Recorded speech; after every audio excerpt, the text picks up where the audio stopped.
kan ram thanom ten buenan to wangin kan ram hi oilo kalkonga tan man na sat an le zuala ni tinan soi thuina a thu chawin kan ngai thla thuina ma se atak takin alo ni tak taka ni hi mole ti tu om ta po mai mani a hongzali somthum ti chhovela kan laga tuna phei chon ngaya kan nei to ti tu kapin a kan om chhota Khawlbawm People's Organization Police le CDF Khawlbawm tang dunin Mizoram tholu Mizoram thon lu tum heroin hongzali somni pasari an man le ta ni HPO Police le CDF Khawlbawm tang dun hian voin khan roi hlo dap be pui thlakin voin an tiom che chuni min ani to tu rangai la ni somni pahni ani towa khomoi Myanmar school pakhata na zori ruma Mizoram la thon Mizoram lama thon lu tum heroin hongzali somni pasari hian mana roi hlo nei tu pu le roi hlo an man na school nei tu ngon sui thang chuat lam bo mana anu pui ro chon man thong ani HPO Police le CDF Khawlbawm tang dun te hian wal than tluang khomoi Myanmar ko ta tangin met mum sangthum ju sari le thang pui ko ta tangin mum zali an mana wanla ri vung ko ta tangin heroin hong khat an man bok ani an man lai video hi en tu rom bok ton tu mai kan endona no pang thla te langa no pang thla te chu kan ham bla nga lo khathia mula chan chu no zori tla su man tlat maya aga thla kan hi en lok te ngo to na kan play nge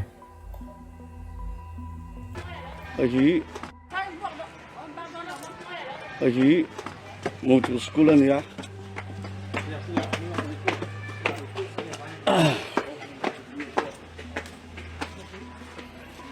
no matro ini tu pa ka ita ini tu pa ni ya tak turun kata oma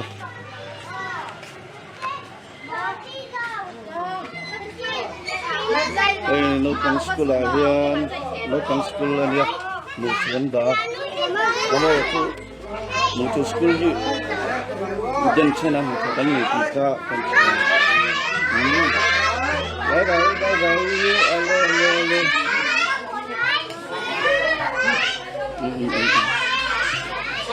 bye bye ô lâu không chỉ lâu ô bye bye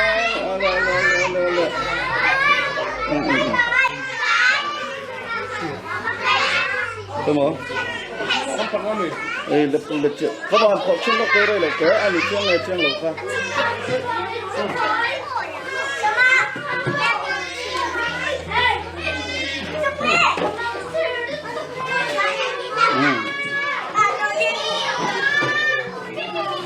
này thì mo tam pek kale rula asuare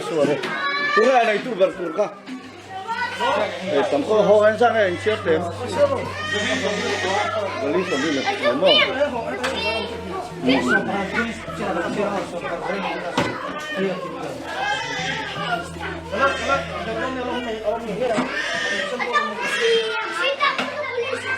ê một cánh lạ luôn tâm lùi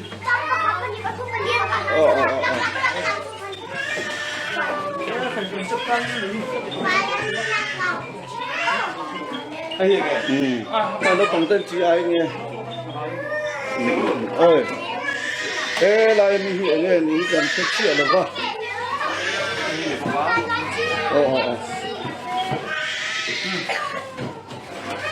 tấm thế này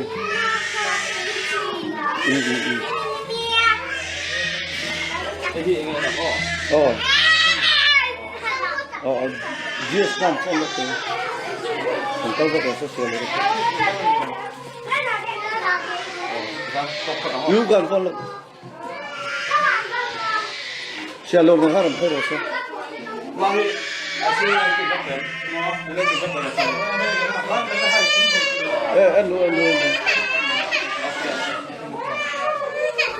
kha ne ya mitam takinan vei chhomeka alo veyo mani hi comment lama social na taputam no pangthi chuati ko phose ti le no ma kha chu kon khel don lawa ma se alo veyom ta le mai roi lo kal kong lo ni tak zet mai ma ni ra thak lo tok tak mai tu lo tok tak mai tia kan aw lue ang hu kha an mat ta mai ni ama ko chu hei hang te chu kan kho chak lam u naw ten ni melan ning atang hi chuan ami zo pa kan ti hemi mi zo ma cheng piang le se dian ne na tong man te phei kha chu wel ko kha anna le zuala mi thong da dang le zuala ti kha ni deuh maya ama ko chu a me quantity a zong chuanin atiang zat man ha chu atam ta vio mai kan film ko chawngai khop mai ti khalo ni se ole kan ko ma covid 19 lom le me nga ti lo thona te pom mai thema ko chu tuna tan khui chuan in ven na tha a covid 19 laka kan la him chho vio zel ni ti chanchin thermi hi longai thapot taila India ram state chen khata COVID-19 shriadar le mek line he shilaka hial Mizoram chu afihlim ria mi puitan chiah na tur aum lo ni in integrated disease surveillance program ho tu ten ansoi LPS palai zo na chang Zoram Medical College and Hospital and Laboratory ya RT-PCR call mangin sample and dik theirenga nimina po shikai rin hlel mi pahni endik ania shi an kai lo ti fin fi ani thu soin tundin huna chuan shilaka hian Mizoram chu afihlim ri nia an sha thu soi COVID-19 Sri Lanka Mizoram chu filim ri ma se state sang sanga shikai mu chuan punzela wangin anin ral ring reng ti Dr. Vanel reng puya chin za chuan soya damdoin sang te po shileng le thut theilaka loin ral ring turan sha tir to thute shikai da shan ngai nom thut po in harsalo taka anin siam rem ngal zel to thute asoya achul thut man turin personal protective equipment po an nga thokata har satna omlo tur an ngai ti asoya shikai in ring heltan ZMC in test theireng ti ti asoi COVID-19 Sri hian Mizoram om chil to a nikum lam kha chuan avei mu an la om zela IDSP in an chin chia danin sang ni som ni pali chung khan COVID-19 shikai mi som sari pathum amin heng wi te hi nat na dang wanga in enkawl anin enkawl nalama COVID-19 vei an ni ti shat chuan ni tlang puya na tak anom lova nikum October nulama vo in thlengin Mizoram COVID-19 kai mu chwa anom to ri lovani ka khani atop khangnan tun aya kan buena TBCC atop amor bok na kan thleng chhotana chu sokar lama tong pon thopuin thatak mai nei chho antum ni na langa tin ama pu Zohminga pon in siam thana na manga theito pathan zo to en kola tum thu te soya mi zanga chin bak chun la don to lo ni ti te po an soi ani nangpuni se a video clip tan chin thakami longai thalela chiang zo lo me